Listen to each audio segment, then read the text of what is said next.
हरे कृष्णा। तो चलिए अब मैं आप सभी को सुनाती हूँ माघ मास के महात्म का 27वां अध्याय।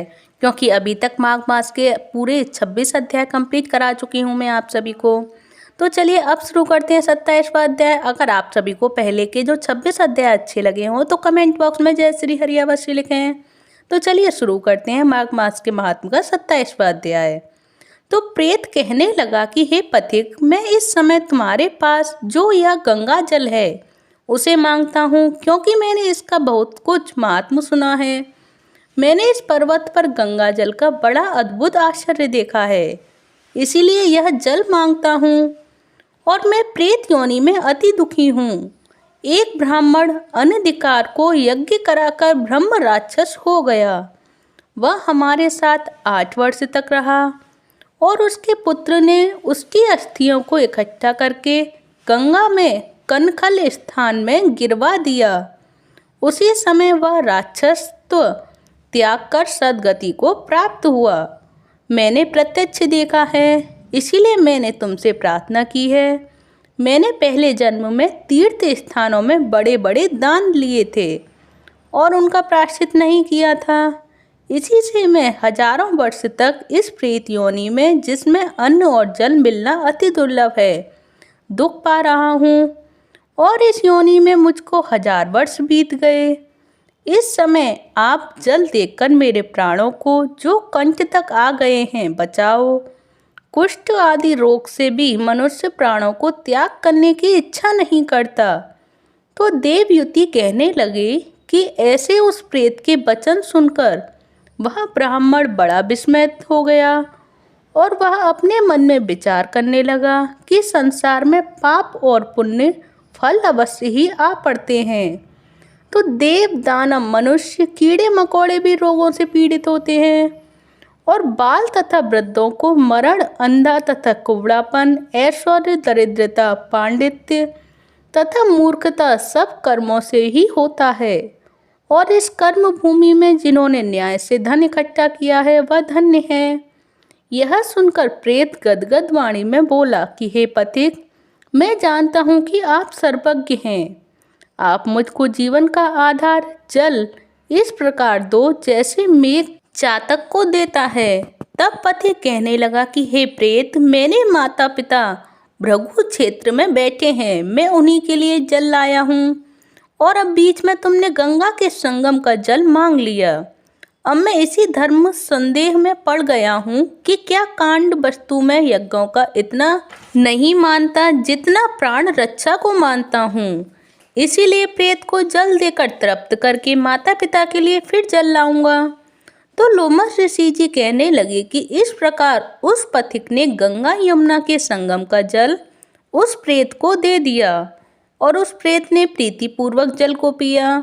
उसी समय वह प्रेत शरीर को छोड़कर दिव्य देहधारी हो गया। और जो केरल कहने लगा कि बिंदु मात्र गंगा जल से वह प्रेत मुक्त हो गया। और हम समझते हैं कि ब्रह्मा भी इस जल के गुण का वर्णन नहीं कर सकते, नहीं तो महादेव जी के इस जल को मस्तक पर क्यों धारण करते। इस संसार में जो मनुष्य काया, वाचा और मनसा के पापों से रंग गए हैं वह गंगा जल के बिना नहीं घुलते। और गंगा जल के सेवन से मुक्ति सदा सन्मुख खड़ी रहती है, जिसके जल को स्पर्श करते ही प्रेत प्रेतत्व को छोड़कर मुक्ति को प्राप्त होते हैं। और जो गंगा जल स्नान करता है वह वैष्णव पद को प्राप्त होता है। यदि संबंधी लोग गंगा जल से तर्पण करें तो नरक में रहने वाले पितर लोग स्वर्ग में चले जाते हैं और स्वर्ग में रहते हुए जो ब्रह्मत्व को प्राप्त होते हैं। और गंगा जल के समान और कोई मुक्ति का साधन ही नहीं है। और वह प्रेत वहाँ से चला गया। और 1 मास में जब माघ मास आया तो उसने सुने हुए प्रयाग महात्म के अनुसार गंगा यमुना के संगम पर स्नान करके पिशाच शरीर को धारण कर भक्तिपूर्वक नारायण की स्तुति करता हुआ वह द्रविड़ देश का राजा गंधर्वों से सेवित उत्तम विमान में बैठकर इंद्रपुरी को गया। सो हे द्विज, यह इतिहास पापों का जल्दी ही नाश करता है और इसमें धर्म का ज्ञान होता है। यह पुण्य यश तथा कीर्ति को बढ़ाने वाला है और ज्ञान तथा मोक्ष को देने वाला है। तुम भी सद्गति पाने के लिए प्रयाग चलो। वहाँ पर हम ऐसा स्नान करेंगे जो देवताओं को भी दुर्लभ होता है, और वहाँ पर सांप से पैदा हुआ पिशाचपन सब नाश को प्राप्त हो जाएगा। इस प्रकार लोमश ऋषि के मुख से अमृतमय मधुर कथा को सुनकर मानो अमृत पीकर सब प्रसन्न हुए और पाप रूपी समुद्र से पार हुए। उन्हीं के साथ सब लोगों ने दक्षिण दिशा को प्रस्थान किया। तो जय श्री हरि।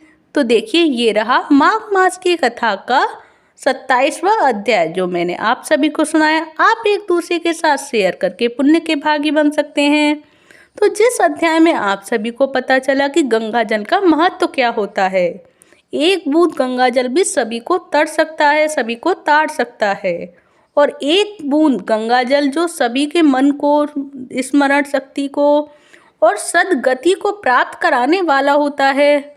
और गंगा जल का तो क्या कहना, जो प्रयागराज में गंगा यमुना सरस्वती का संगम होता है, उस जल का तो व्याख्यान भगवान भी नहीं कर सकते हैं। जैसे कि कथा में भी बताया गया है कि गंगा यमुना सरस्वती यानी कि त्रिवेणी प्रयागराज में जो है, उसका कहना और वर्णन करना तो हम लोगों के बस की बात ही नहीं है।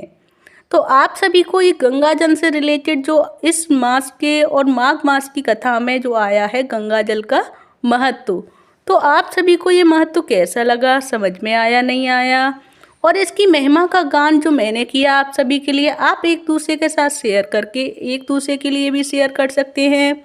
और आप सभी को ये कथा और ये माघ मास की कथा के महात्मा का जो 27वां अध्याय गंगा जल का जो महत्व है, आप सभी को अगर अच्छा लगा हो तो प्लीज़ ज़्यादा से ज़्यादा शेयर करें, पुण्य के भागी बने।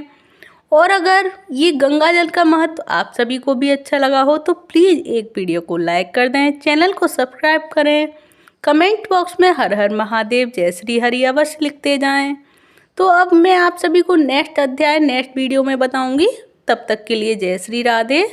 तो अब मैं नेक्स्ट अध्याय में आप सभी को बताऊंगी कि अब माघ मास की कथा का 28वां अध्याय कौन सा होता है और इस कथा का महात्म्य क्या होगा 28वें अध्याय का।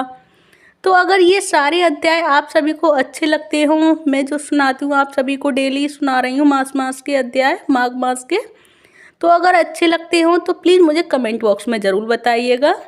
और अब ये 28वां अध्याय जो मैं नेक्स्ट वीडियो में बताऊंगी, ये माघ मास के महात्म्य का अंतिम जो कथा का महात्म्य है वो अंतिम अध्याय रहेगा 28वां अध्याय, जो आप ज़रूर से ज़रूर श्रवण करें, क्योंकि ये 28वां अध्याय और ज़्यादा महत्वपूर्ण होगा आप सभी के लिए। तब तक के लिए जय श्री राधे। अच्छा लगा हो तो प्लीज़ वीडियो को लाइक कर दें, चैनल को सब्सक्राइब करें। धन्यवाद। हरे कृष्ण कृष्ण कृष्ण हरे हरे, हरे राम राम राम हरे हरे, हरे कृष्ण हरि बोल।